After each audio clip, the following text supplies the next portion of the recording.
Hello and welcome back to the channel. And today we're going to talk about the conglomerate of football teams that Red Bull has created. And despite the fact that Red Bull started as an energy drink company, its business model began to expand into different areas, such as music, gaming, and especially sports, and notably extreme sports a few years ago.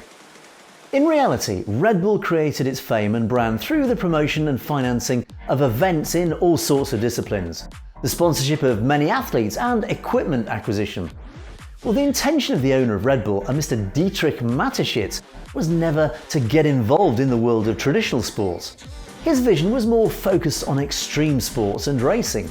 However, during an event arranged with the committee organiser of the 2006 FIFA World Cup, Mateschitz was able to see the potential of football as a tool to reach a whole new audience in a different way. In addition, football would have given the opportunity to do public relations with a whole new group of international influencers, the football players. And from that moment on, Dietrich Mateschitz became involved in the world of football. Starting, of course, in his native country with the purchase of SV Austria Salzburg in 2005, and then adding more and more football teams over the years. And as of today, Red Bull GmbH owns clubs in Austria, Germany, United States, Ghana, and Brazil. However, let's take a step back and start with FC Red Bull Salzburg. In April 2005, Red Bull acquired SV Austria Salzburg, a club in the city where the company is headquartered, so it wasn't surprising that Red Bull bet on this well-known team. The idea was to give the club a new start, changing most of Salzburg's hallmarks, including its name. And this, as expected, created a huge amount of controversy between the fans and the Austrian football, the environment as a whole. And as often happens in these cases, the new investors of the club tried to bring in new players and new staff. And in this case, Red Bull decided to bring to Austria a special couple. The great Italian manager Giovanni Trapattoni, yes, that unforgettable guy, accompanied by the legend of German football Lothar Matthäus. And over the years, the idea of Red Bull in football was polished and honed, and it focused on another way, aiming instead to get more young, lesser well-known talent, but that would be profitable for the sports team and financially sound, of course, in the longer term. And that's why FC Red Bull Salzburg have associated themselves with some talented players that are recognised today as international stars, such as Takumi Minamino, Sadio Mane, Erling Haaland, or more recently, the Hungarian Dominik Szoboszlai. Now, this approach was rewarded in 2017 when the Austrian club won the UEFA Youth League, the UEFA Champions League, and of the academies or youth squads. However, if Red Bull Salzburg is widely recognised as a great place to launch rising stars in football, many commentators forget the ability of launching great talented managers as well. Roger Schmidt, or Borussia Dortmund's manager for the upcoming season, Marco Rose, are amongst the managers trained in Austria. In any event, Red Bull Salzburg isn't only about grooming top players and great coaches. Since the purchase of the club by Red Bull's owner, FC Red Bull Salzburg has won 11 Austrian Bundesligas in 15 seasons, whilst the former SV Austria Salzburg had only won 3 of the Bundesliga in 72 years of existence. So I'd say the Red Bull project in Austria has been pretty successful. So let's take a plane now and go across from Austria all the way to New York City. Everyone in business class, I'll cover the cost. So in March 2006, Red Bull purchased the New York Metro Stars, expanding operations also into the world football of the Major League of Soccer, or MLS. And following the methodology used in Salzburg, Red Bull changed many of the things related to the New York Metro Stars, including the stadium that was renamed Red Bull Arena, as well as some infrastructure modernising the training centre to European standards, for example. And following a script similar to that used at FC Red Bull Salzburg, they began betting on high-profile players and managers, such as Colombian striker Juan Pablo Angel, and a bit later with French star Thierry Henry. In terms of managers, they mainly bet on Bruce Arena, former United States national team, and then on the high-profile Colombian manager Juan Carlos Osorio. The New York Red Bull, taking models from other countries and following the idea of discovering and developing the talent of young players, implemented a youth system program at no cost that was an innovation in the MLS, since it was the first club to do that. And this has allowed them, over the years, to train and coach the likes of Tyler Adams, today at RB Leipzig, Timothy Weah, Lille OSC, or Matt Miazgo on loan to Anderlecht from Chelsea. Not top-notch players, but it's still impressive to identify American soccer players who are ready for the highly competitive European football leagues. And as they already did in Salzburg, Red Bull brought in the same coaching and development programs. Jesse Marsch, currently the FC Red Bull Salzburg manager, is a manager trained and developed in the New York Red Bulls. And to be honest, the New York Red Bulls have not been as dominant in MLS as FC Red Bull Salzburg has been in Austria. No major trophies have been won as of today, and the team only achieved 3 Supporters' Shields. That's an award given to the most regular team of the season in the MLS. In November 2007, Red Bull founded Red Bull Brazil. And as you may have seen by now, they don't really have a great imagination when it comes to picking football teams' names. However, unlike FC Red Bull Salzburg and now New York Red Bull Brazil was a new club that started from scratch. In other words, an existing club wasn't acquired on this occasion.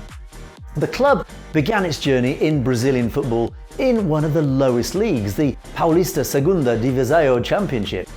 It's important to remember that in Brazil, a footballing country by nature, every person has already decided what team to support from a very young age. Most of the time the choice is actually taken during their childhood on a strong recommendation of the father. And this is why it's so difficult for a club created from scratch to then attract fans. And this is also the reason why the Red Bull Brazil had very little attendance, becoming a real problem in the long term. Seeing the situation, Red Bull completed a contract with CA Bragantino to add it to its club roster, and this then made Red Bull Brazil the reserve team of the recently born Red Bull Bragantino. I bet you didn't see that name coming. So currently Red Bull Brazil is made up of only under 23 players. The whole project is still under revision, and it seems that the ideas of Red Bull in Brazil are not that clear yet. And maybe we'll make a further video on Red Bull Brazil once the clouds over the situation begin to clear a little more. So, following what was done at Red Bull Brazil, the Austrian company decided in 2008 to bet on Ghana by founding its own club, which, how could it be otherwise, was called Red Bull Ghana. As it's normal in these cases, the team started in the lowest division of the Ghanaian football system, reaching in a few years the second league. But unlike in Austria, Red Bull Ghana's approach was based on discovering and training the country's young talents. And this is one of the reasons why Red Bull Ghana never reached the highest division. Red Bull Ghana managed to find some decent players, such as Samuel Tete or Gideon Mensah. However, the results were not as expected, and in 2014, Red Bull sold all of the club's assets to the Feyenoord Rotterdam Academy. And this was also the end of Red Bull's involvement in the African football. Well, at least for now. And here we go, the crown jewel, Red Bull Leipzig. In 2006, Dietrich Mateschitz' idea was to venture into German football, possibly due to the importance of the German Championship on the continent and the geographical and language relationship it has with Austria. And that's why it began to probe in several cities such as Hamburg, Düsseldorf and Munich, through FC St. Pauli, Fortuna Düsseldorf and TSV 1860 Munich, respectively. Although finally the reception from the clubs themselves and the fans was not good, since none of the institutions wanted to accept the conditions that the Austrian company wanted to impose upon them, which, as we've already seen, does go beyond a simple sponsorship or change of ownership. So finally, in 2009, Red Bull was able to buy SSV Markranstadt in the NOFV Oberliga, which is the 5th tier of German football. The effect of Red Bull on the Leipzig club was immediate, to the point of achieving the highest league in only 7 years. As a result, by 2016, Red Bull Leipzig was already playing in the Bundesliga. In fact, in the first season in the Bundesliga, they achieved a surprising 2nd place, behind only the German giant FC Bayern Munich. The growth of RB Leipzig has been constant since its birth, to the point of being currently one of the usual teams in the UEFA Champions League. And without going any further, last season they reached the semi-finals of the highest European football tournament, losing to Kylian Mbappe and Neymar Jr.'s Paris Saint-Germain. Now, another interesting aspect to analyse is related to the popularity of RB Leipzig over the last few years. Well, the plans of Red Bull in Germany have encountered a lot of opposition and criticism from people and press initially.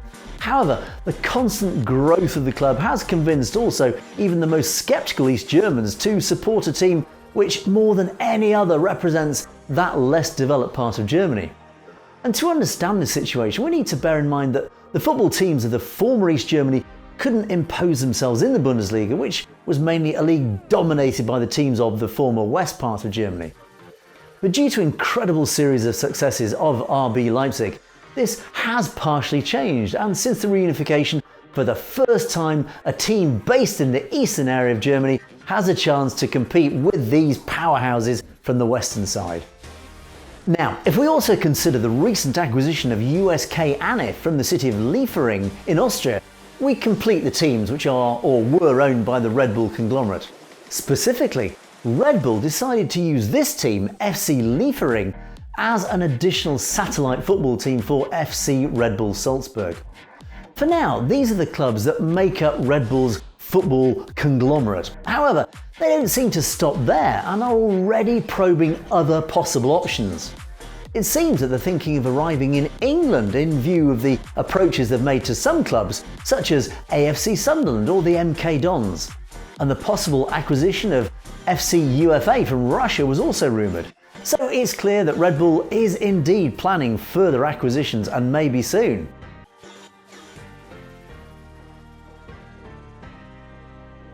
Now, at this point, I think you guys already have an idea of how the Red Bull system works. Each team is a professional academy where a team of talent scouts and managers are focused on discovering the best talents and subsequently training them up to bring those potential football stars to those higher levels. Now, obviously, the two most structured countries are Brazil and Austria, where the Red Bull conglomerate has 2 teams per country. And as such, it's not a secret that Red Bull Brazil and FC Liefering are the reserve teams of Red Bull Bragantino and FC Red Bull Salzburg. Now, for this reason, they tend to provide players to these 2 clubs with great assiduousness, although not exclusively.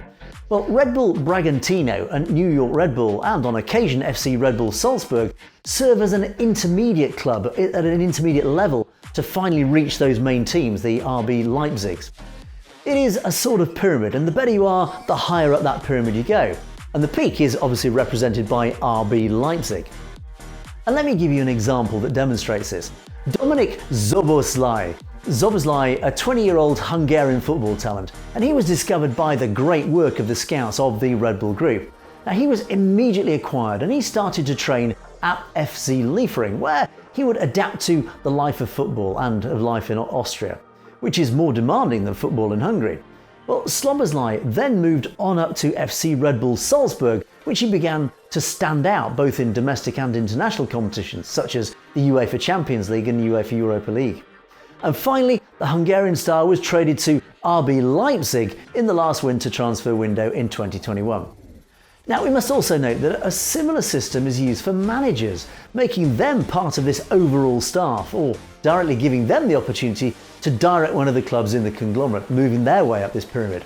And in this case, the best example is represented by Jesse Marsch, as we mentioned before in the video. Well, within that system, there is a preparation facilitated by Red Bull itself that's given according to the guidelines of one of the most important people in the group, Ralf Rangnick. Well, Rangnick, a German coach, has been present in all of the clubs, discussing with the respective managers after the games some training sessions and the development of some players in particular.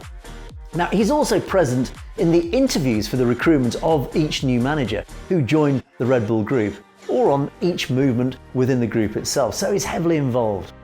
And despite what it may seem, the member clubs of the group are not obliged to transfer the players only within the Red Bull Group. In fact, a clear example is one of football's current talents, Erling Haaland, who, after rising to fame at FC Red Bull Salzburg, was signed by Borussia Dortmund, a competitor of course to RB Leipzig. And to some extent, the Red Bull Group provides each team with management guidelines as well as financial, structural and technical and tactical aids, so that the operations are standardised across the whole group.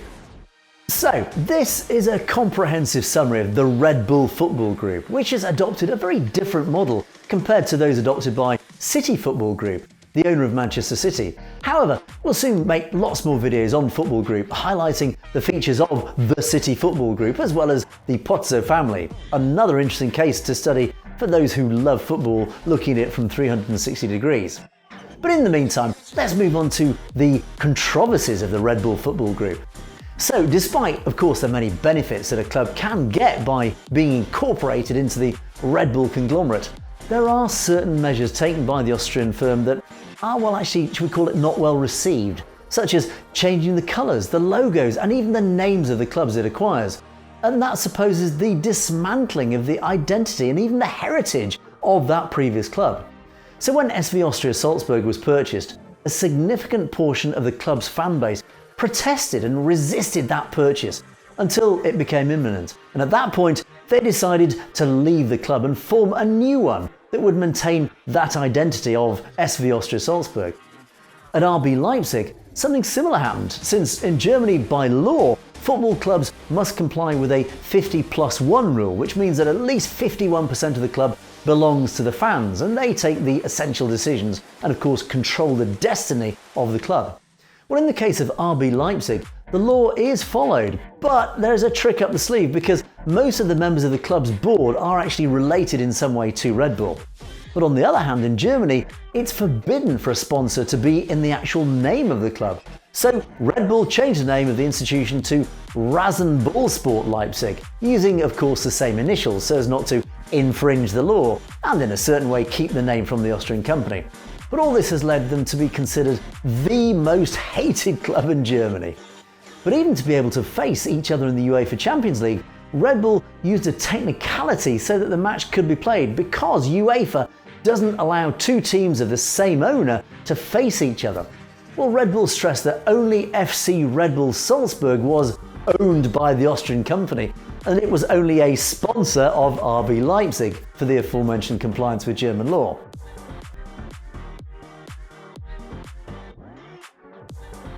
So, the Red Bull system has been one of the most controversial but also the most successful stories in recent years in football, and it seems they are here to stay. And regardless of personal perceptions, one can't deny the results that they've achieved. They've managed to develop a whole system of world-class scouting, capable coaching, and they have in their rosters some of the most promising players in world football. They've done their homework and they've done it really very well. But we'll leave it to you guys, of course, to decide. What are your thoughts on the Red Bull Football Group? Then let us know. Let us know in the comments below. Are you in favour of these big conglomerates buying several teams or not? And who is your favourite player to come through this system? Do drop us a comment below. We do read all the comments, we do like the comments, and we do, of course, react on them and bring our videos to you to take these into account. So, until next time, thanks very much for watching. Do stay tuned. Don't forget to subscribe. Don't forget to like. We'll see you guys next time.